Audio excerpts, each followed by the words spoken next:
this is Veterans News, a production of the United Veterans Organization of Nassau County. My name is Ed Allman, and I'm not dressed up today because our host didn't make it, Erica Spinner. I'd like to thank Erica Bradley of North Shore TV for the use of her studio facilities here in Lake Success, and Mike Peters for his technical support and for providing the training for our crew, which, by the way, is all 65 or plus, and we're all retired. I'd like to say hello to our viewers in both Nassau and Suffolk County and New York City. I'd like to thank Sabrina Lacey, the former commander and current chaplain of the VFW, Suffolk County. Welcome, Sabrina. Thank you, Ed. Our guests today are Terence Powderly and Joe O'Grady, the chair and the past chair of Nassau County's, let me get this right, Firefighters Operation Wounded Warrior. Thank you, Ed. Thanks for having us. Yes. We will talk to our guest in just a few minutes, but now let us remember some of the veterans who died recently.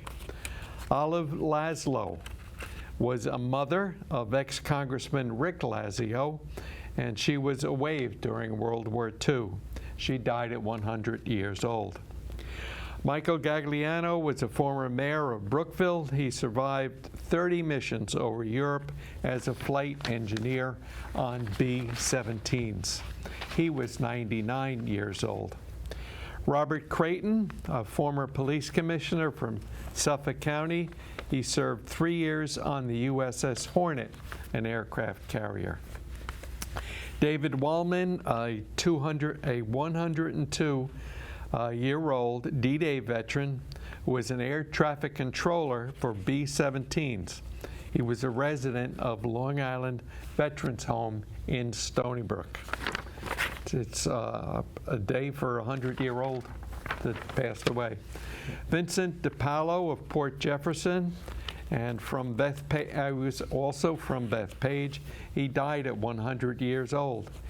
He flew 47 missions on a B-24 as a flight engineer. Robert Spear was an 89-year-old when he died, a captain in the U.S. Army. He was from Garden City. Sylvestra Suda from Shoreham was a Korean War vet who became a scientist in Brookhaven Laboratories. If you know a veteran who died recently and you would like their name mentioned on the show, please email me at mardiv1@optimum.net. Now it's time for our guests. You met Sabrina? Gentlemen? Okay. Yes. Hello. Hi. All right, Steve and Joe, either one of you a veteran? I'm a veteran, yes. You're a veteran of what? I'm the best veteran the kind there is, the Navy. The Navy. The Navy. Okay. When were you in the Navy? I was in the Navy from 81 to 85. And you were doing nothing, just hanging around? And just hanging around. You know how us sailors are. I was on board the USS Fearless MSO 442. That was a minesweeper out of Charleston, South Carolina. And the USS Kansas City, AOR 7, which was a replenishment oiler. We carried about 7 million gallons of fuel out in the Pacific, and we replenished the fleet. As a minesweeper, I hope there weren't any mines out there. No, if there were, we swept them, Ed. Okay, all right. You're both firefighters, I can tell by the uniforms you wear. Yes. Where do you fight fires? I'm a volunteer with the Belrose Fire Department in Belrose Village. And I'm a volunteer with the Floral Park Fire Department. Okay. What do you do for a living? I'm retired, but I spent 25 years at Cablevision. Cablevision. Right. Very good. Our host here is Cablevision. Thank Very you, good. Cablevision. Yeah. And Joe, what do you do for a living? Currently, I work for the Village of Floral Park in the position of village clerk. Before that, I spent 34 years working as a manager for FedEx. For FedEx? Yes. Very good. Tell us about Operation Wounded Warrior. Joe? Well, Nassau County Firefighters Operation Wounded Warrior is your typical homegrown American organization. It's the concept began in the village of Stewart Manor which is a neighboring village to Floral Park in Belrose, where me and Terence are firefighters.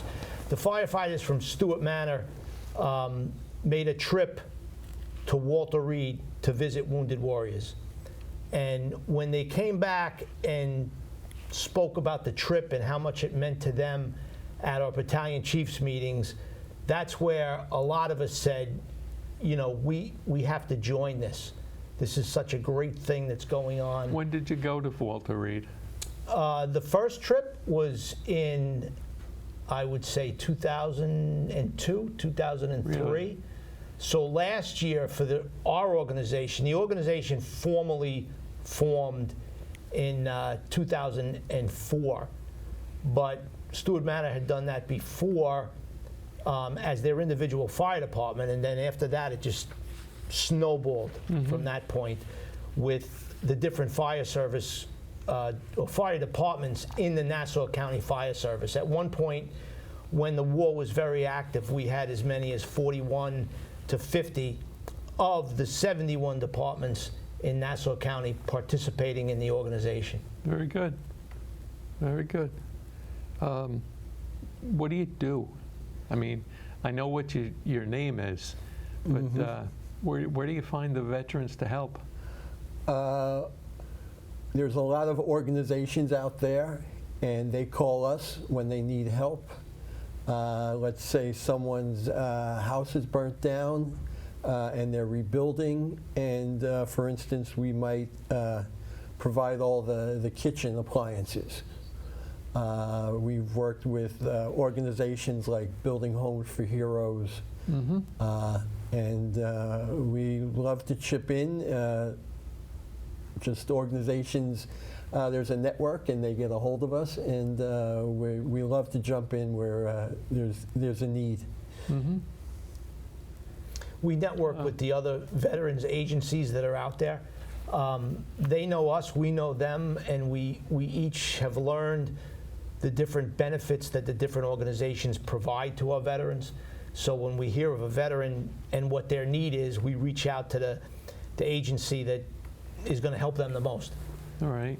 Or which would be the best to suit that need for the veteran. I have to say I've been very much involved in the 1st Marine Division Association, the Marine Corps League, the VFW and the American Legion in my town and in the county. But I've never really heard about you. You have a lot of work you can do to get your name around. Yes, we work hard at it. It's certainly a job that is never ending. Right? Joe, I Yeah. spoke to you a couple of minutes ago about how your organization goes down to Walter Reed. I stated to you before that I worked as a nurse in the old Walter Reed. What have you seen the changes in the veterans when you go down there to, what's the name of they changed it from Walter Reed to? Now, Walter Reed and Bethesda hospitals have combined, and I think it's now known as Bethesda National Naval Medical Center. Yeah. What have you seen from the beginning? You said 2000, when you first went, 2008, you went down there? 2003, 2004. Right. And we all know that the war was in its full force around 2002, 2003. What have you seen in terms of the transition of the care for the veterans now? And one thing I want to say to the viewers, I commend you for what you're doing, because to be able to go down there in 2003 was of abundance. You know, be able to get a group of people to go down there and to get in there because of what was going on at the time. What I'm concerned about is how did you manage to see the veterans in your place, through your eyes, when you first saw them when you went there to get them R&R? If I can just make a comment before you answer that. Unfortunately, there has been veterans or military wounded since 2020, 21. I mean, we had that terrible incident in Afghanistan where 25 Marines were killed. Okay. So I imagine there were wounded being created for several years before that. Yeah. Sabrina, you asked about the changes, and two of the biggest changes. One is that one were combat wounds, you know, all sorts of terrible combat wounds. Nowadays, there's a lot more cancer cases at Walter Reed Hospital. And the other biggest change, I think, is that in the earlier times, if someone was injured in a traumatic way, they were discharged from the service. Now there are Wounded Warrior battalions where they're trained for different jobs. Really? And they're, yeah. So the wounded are kept in the military? Yes. Yes. That's good. Very good. Yeah. Yes. I think that's a tremendous change. Sure. And these are some of the people we visit are in Wounded Warrior battalions. Yes, I've seen some of the veterans in my time when I was working in the hospitals, and I know during the time that I was around, I'm going to say the 90s, we didn't have too many people come visiting us during that time. Even though people don't realize, even though there's a war or there's not a war, we still have 190 bases all over the world that people are still protecting and servicing and getting in harm's way and getting hurt and dying. There's a Yeah. lot of veterans that are still dying on active duty. But they're also being transported back to these hospitals. I served in Germany. We have 2 German hospitals. We can't get you to go all the way over there to see those guys. They can be in the hospital from 3 months to a whole year with the wounds that they have. Am I right, what I'm saying? Absolutely. We visit 4 bases, usually the first week in December. And we start to collect gifts, and we communicate with our liaisons at the bases all year long, but the majority of it happens right between Thanksgiving and that first week in Christmas. It's really an amazing week or 2-week period Really? where all of these donations of goods come in, and we bring them down to the soldiers to remind them that they are certainly not forgotten, and that there are people out there praying for them and working hard for them and their families. Because when we visit the hospital, very oftentimes we meet the wives of the soldiers. We meet the small baby children, Mothers and fathers. Yeah. and their lives are affected in ways that they're so young they don't even understand yet. We see it certainly as elderly, more established person in my life. You know, I've raised a family. They're just starting theirs. I can remember when I was that young, and the things that I've learned in my lifetime, they've yet to experience. So they don't know what they've lost by their injuries. They haven't experienced it yet. The amazing thing is that injury, as much as I say the things they've lost, they will overcome that injury and experience things because Yeah. of the resilience and their dedication to their recovery. And that's where the Wounded Warrior Battalions really come in. In Fort Belvoir, we visit the Wounded Warrior Battalion. In Camp Lejeune, we visit the Wounded Warrior Wow. Battalion. And there's commanders and soldiers and leaders who are directing these soldiers to a prosperous recovery. Right. And that's what's important. So you're not Toys for Tots. No. You provide. What do you provide? What kind of stuff do you give these veterans? Well, one of the main gifts that we spend our finances Right. on are iPads. iPads. Right, and the reason that we provide that, we communicate with our base liaisons. Hey, what do the guys need this year? Right. Years ago, the base liaison suggested iPads because we can give them to the soldiers that can't afford one on their own, and then the doctors can put into their iPad their medicine schedule, their physical therapy schedule. They can even give them websites with different videos for their physical therapy recovery. Right. So that's the one of the main things, or the most expensive items that we spend our finances on. The other thing that we collect are just basics: toiletries, socks, women's products, toothpaste. Last year, I was in Camp Lejeune at a table full of toothpaste. Toothpaste. And just to see this, the joy that a tube of toothpaste brings Really? to a soldier's face. Yes. Yeah, it's hard to believe. Because- And at times I've said, what are we doing? Toothpaste. Yeah. And people have told me, Joe, you got to go down there. You got to see the smile it brings to the soldier's face. The toothpaste and the toothbrush and socks are Nah, one of them. they They don't love want socks, right? Am I right? Yeah. And it's one of the most important things. And the reason why those things are not available is because you only have one PX. And you have an array of soldiers that are there, and you have civilian people that are going utilizing the PX as well. So, and then they are isolated. They can't leave the rooms because they're sick and Right. they're injured. And people don't realize that when you veteran now, they join the military. When you join the military, you join in most likely the reserves. 50% of the veterans are in the reserves, and that's a weekend warrior. So they have another job, maybe as a fireman, Yeah. a nurse, a doctor. Some of them are doctors and lawyers and stuff. So when they go on active duty, they have houses that they're leaving. And when they leave their houses, they still got to pay the rent, the mortgage, and the taxes. And then they leave in the family. And they don't think that they should use the money that they're getting, which is a small amount compared to if they were working. So that money that they're making on active duty does not compare to the money Yeah. that they're getting. So when they come and bring in the toothbrushes, the iPad, they would not buy an iPad You give me an over idea. sending the money to the mother who wants to pretty much, I'm just going to use this as a thing. You have 4 and 5-year-old kids, and you want to take them to Splish Splash. She's not going to go there. She's going to pay an electric bill. Yeah. But now he got the iPad. You came and brought the iPads. The veteran comes home. The veteran comes home. Now they got to put everything together. That's why those veterans of foreign war and American Legions is taking the torch, and now they're going to do their part and help them build themselves back into the community.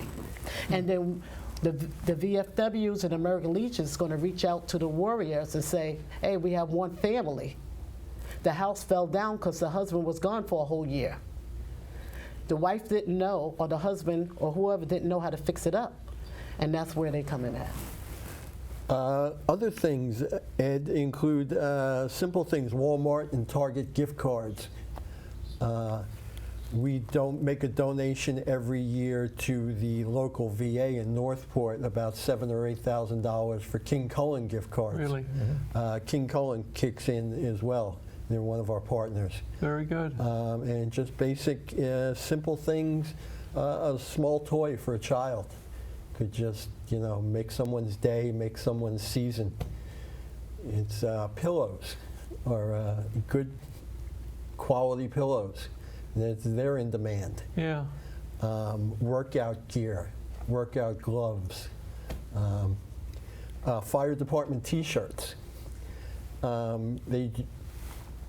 These men and women just love fire department T-shirts, and that's something we can get easily. We can't talk about raising money. This is a public access TV show, so we're prohibited from asking for money. We won't ask for any, but I'd like to know how you spend it and how much do you spend? Well, every dollar that we get, about 90 cents on that dollar will go to an airman, a soldier, a Marine, a sailor, or their family.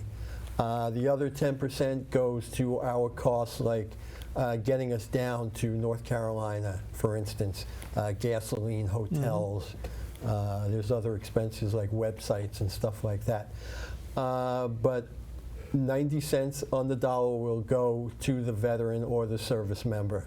And it's just stuff that they need, basic stuff. Mm-hmm. Our organization's a fully authorized, or fully certified 501(c) charitable organization. The only dollars that are spent on the organization are overhead, like Terence explained.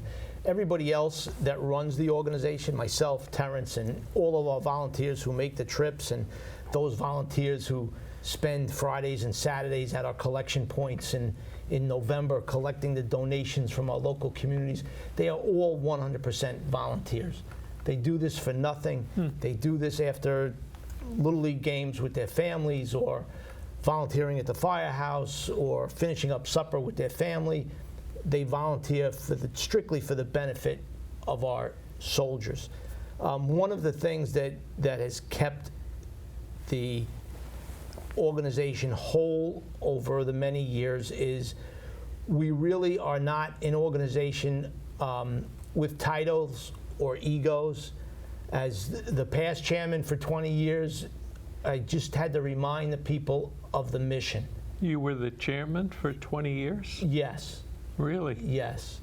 Yeah. Mainly because nobody else wanted to be chairman. Yeah. It's easy to be in charge when you have people that are so great and working for that mission, and the mission was strictly for the benefit of our wounded warriors. How old are you now? I will be 60 on August 5th. So you started this when you were 40. Right. Very good. And you was working for FedEx at the time. Yes. All right. What year did FedEx start? Do you know? Around? Because I it's been don't around know. for a You while put me now, on the right? spot. Right. There's a lot of FedEx guys out there. But you went from saying, "Joe." FedEx to the community at the town, and then you volunteered for a fire department. At how many years you been with the fire department of Floral Park? This year will mark my 40th anniversary. And you've been married for how long? 34. Any years. kids? 3. 3. And you're turning 60. right. I'm saying that to the viewers out there is because a lot of veterans are sitting home. Those that you saw at Walter Reed, they recovering now, they home, they don't have to work, they on disability.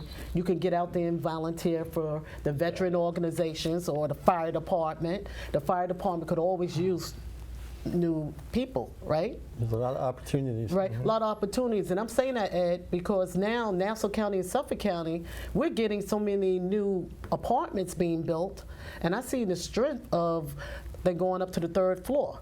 We're going to need more firefighters, and we're going to also need more people to come join to help go down to Walter Reed to help those veterans as we move along to the next generation of what's going to happen in the coming years with our veterans down there in Walter Reed. And In many of the earlier pictures of the organization, you'll see my hair was all dark. Yeah. All black, yeah. yeah. I'm surprised that So Ed, me and the rest of the crew here, the Veteran News, want to commend both of y'all for your service, not only to the community, but to the fire department.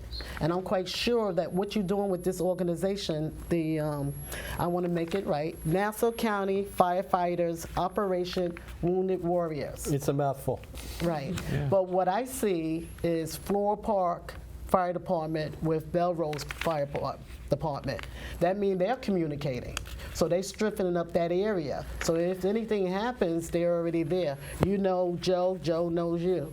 So we know how to contact and put it together if we need something going in our community. So thank you. You speak about communities, and one message we always give to the veterans or service members is this is not just about fire departments coming out. This is about communities coming together and giving us all sorts of goods to bring down to Right. you. It's community efforts like what's going on in Lynbrook in their show on the 21st, and Rosalind's putting on a concert in Right. October. And it's communities that are giving us the wherewithal to do our I'd mission. like everybody to know how large your organization is. And how much money do you go through a year to give out to the veterans? We spend roughly $90,000 on our veterans $90,000. each year. Yeah. And that That's a lot of money. right. And Coming not- from it's a not small, enough. small group of people that participate in your organization. We're a small organization, probably 25 people are always, they Right. come out to all the meetings and make the trips. And then there's a whole bunch of others that chip in here and there. And I'd say about 20 departments, 25 departments are involved, Joe, at this point. yes. And Joe, let the viewers know, what other hospitals do you visit besides, Well, each December. year, that first week in December, we make our Christmas trip. And we visit 4 sites. On Wednesday morning, a convoy leaves and arrives at Fort Bragg Wednesday afternoon, and they spend Thursday in Fort Bragg with the soldiers. They then leave Thursday evening for Camp Lejeune, and they spend all day Friday with the Marines. Another group leaves on Friday morning, and they visit Walter Reed, and they visit Fort Belvoir. So those are the main trips. And then we also visit throughout the year any soldier that we hear is in need.